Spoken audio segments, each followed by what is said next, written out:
and I've heard of football fanatics. And Nancy Mefajradusi is a fanatic. On that note, Kojo, can you please get me a ticket to Abazi?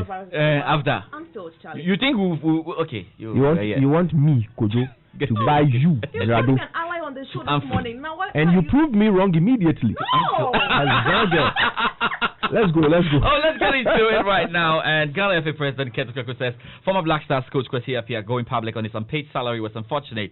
Coach Appiah, who left his job last December, has been in the news for some time now, demanding $185,000 US. Keto Kweku, speaking on the issue for the first time, says he didn't expect Coach Appiah to make the matter public. He spoke to Ghana Web. It's most unfortunate, honestly speaking. I would not want the FA, and for that matter, the government to come into the public space in that manner. Indeed, we initiated the processes, and everybody know, including Kwesi Appiah, know the processes that are involved.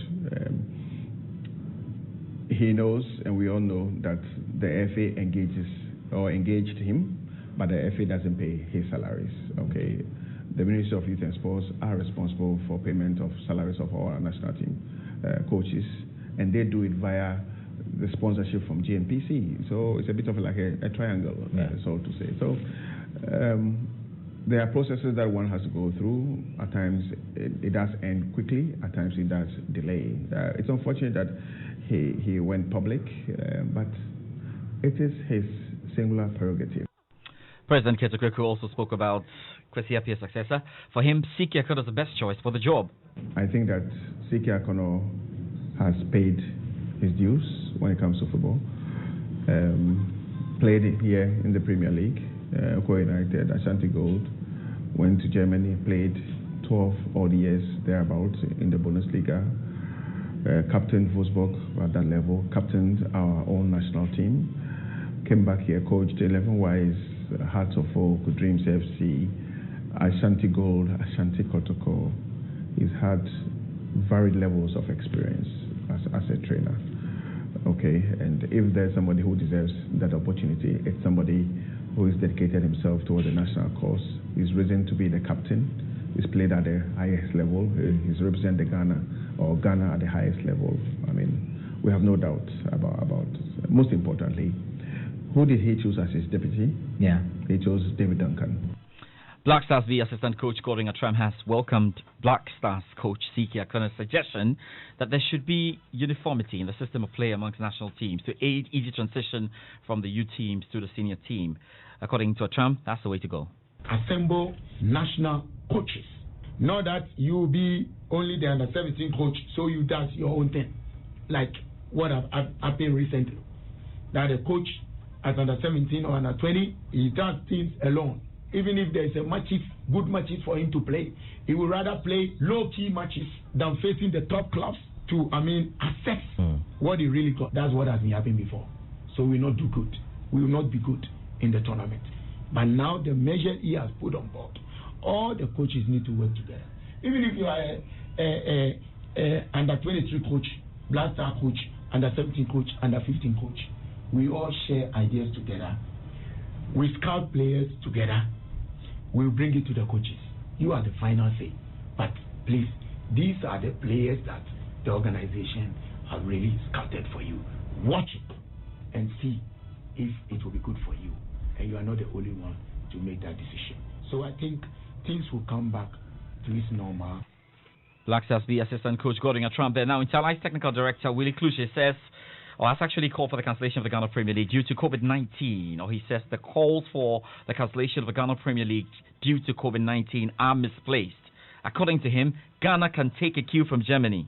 I think the impact is very high in the sense that when you look at the clubs, the investment that we put into this season's league is very high. We would love to play our football if the ban is lifted. For now, we don't have any idea when the ban will be lifted. So it will depend on the date or the time that the ban will be lifted. Then we will look at our calendar and see whether we can finish the first round and then go on to play the second round. It will be good for us to continue and finish the league. Okay, let's talk about how to probably map up a proper plan of how football should come back. Willie Kluche says clubs will require at least 4 weeks to prepare should the FA decide to continue the league. the FA, if they want us to continue the league, then they have to give the clubs at least 1 month mini pre-season, because we have given them some programs and we have been communicating with them, and they said they are training and all that kind of thing. But we know these boys. I have played a game before, so I know what players can tell you something, but they mean the other way. So we are not too sure of their fitness level now.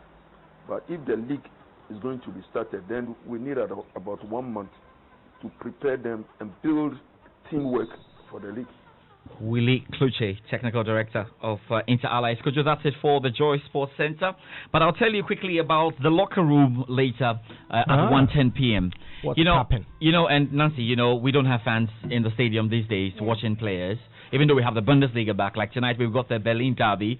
We've got Dortmund playing against Wolfsburg. We've got Bayern Munich against Eintracht Frankfurt and all of that.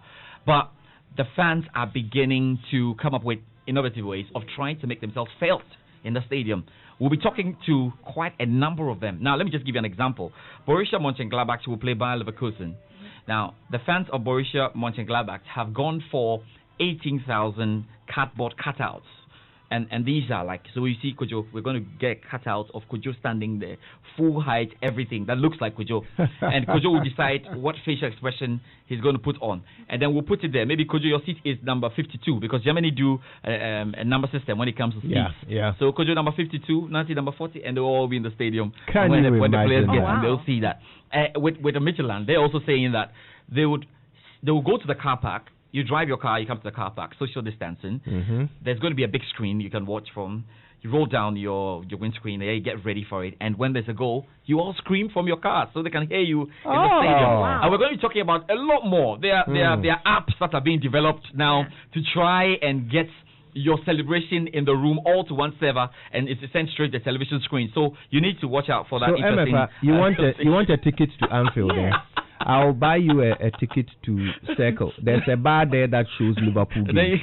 You can go and park outside the bar. What are you trying to prove? And when they score a goal inside the bar on the TV station, you can cheer in your car. Wow. Yeah, very, very important. So that's it for the Joy Sports Center. Thank you. 1:10 p.m. The locker room is on. Absolutely, we'll join you for that. Before you go, chaotic birthday to Koshi Sichofe Atokolo. He's 71 years old today. Wow. Yes, happy birthday to you, sir. And this is from your children, your grandchildren. Daddy and Grandpa, we love you. That's the message they sent to you. Enjoy the day. That's a message from your one and only Senna Atoklo. Sylvia Aquahagan, very, very famous today. It's her birthday. She's a lady at Republic Bank. And her friends and colleagues have wished her happy birthday again.